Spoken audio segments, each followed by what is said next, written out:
So you failed an ACCA exam. It's not the end of the world. And we can give you 4 top tips to maximize your chances of passing next time, including some additional resources. Okay, so first tip is to really reflect and understand what it is that went wrong. Was it time management? Was it some exam technique issue? Was it a knowledge gap? Did you do enough study? And was that study the right balance? Did you do enough question practice? Or did you perhaps overly focus on knowledge rather than application? Now, you may know the answer to these questions already. And if you don't, it's worth spending some time considering it and talking it through with your training provider if you have worked with one, or your peers, or if not, having to think about someone else, Tom or I, for our papers, to have a chat to try to identify what it is that went wrong. Because critical is going to be, what are you going to do differently next time? And if you don't know what the problem was, how do you know what to do differently? And that leads me to the second tip. And if you've concluded that you've just been unlucky, go back and reflect again. It's not a question of luck. The second tip for me is about mock examinations. Doing mock examinations. Doing mock examinations under time. Doing mock examinations on the ACCA practice platform.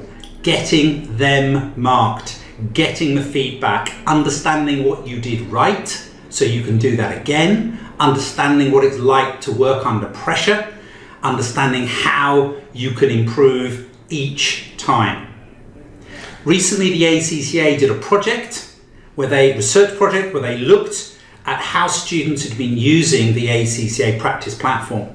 And they found that students who had done a full exam before the actual exam on the practice platform, pass rates for those students were up 12%. 12% is huge, isn't it? That's massive. Yeah.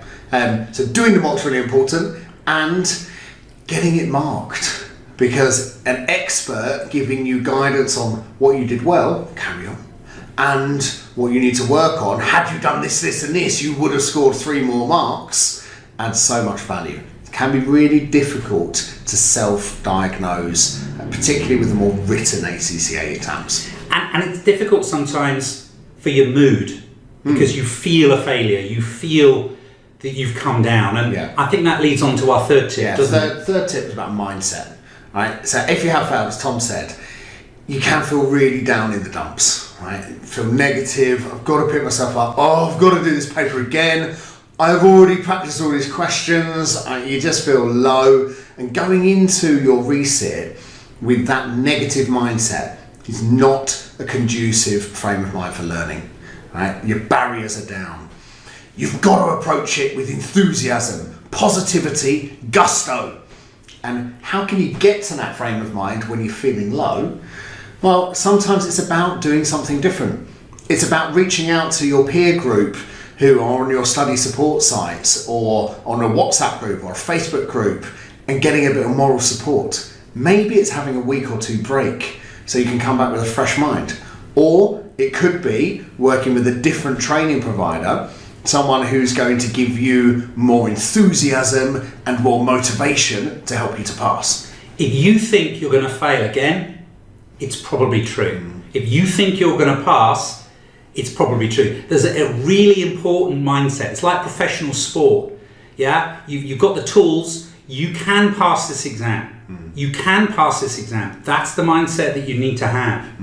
So that's 3 of the tips. What was your 4th one, Tom? Well, we want to talk about resources.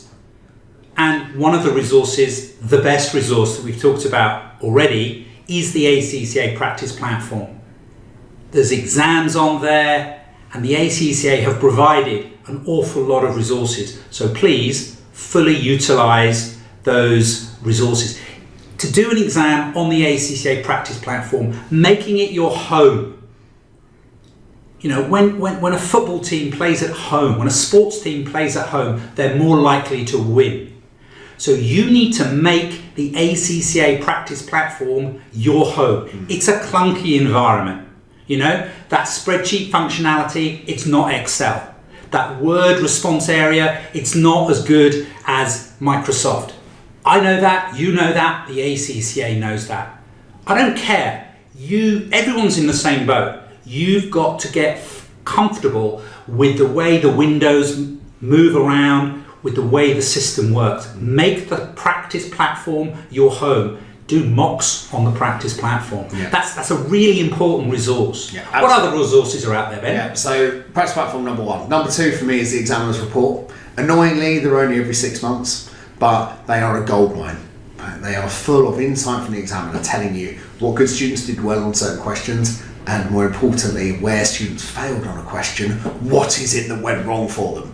So going through those examiners' reports they are full of useful tips, so make full use of those. And we've been talking here about tips which are applicable across the board for all of the ACCA exam papers. But there's a special one that Ben's got and I've got, which is podcasts.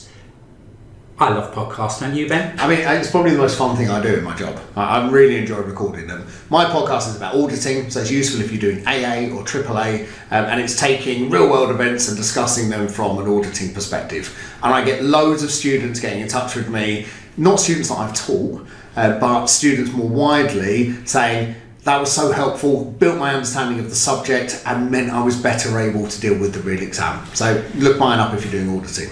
And mine is about IFRSs, so particularly relevant for SBR, but also some there for FR. And they're short, they're 10 minutes, they're me, they're talking, explaining about the issue. And they're available freely on Spotify. They're very, very easy to find. Yeah, just look for our names. Yeah. I've had students tell me that they listen to them when they're driving, when they listen to them in the gym, when they listen. I've even had one tell me they listen to it in the shower. Oh, wow. Maybe that was TMI. Okay. Mine tell me someone listen to them while they're sleeping. Apparently, I'm very good for sending you to sleep. So, if you want any further information, support particularly about SBR from me, or AAA from me, then please get in touch. Probably the best way is through LinkedIn or through our website. Thanks, everyone. Thank you.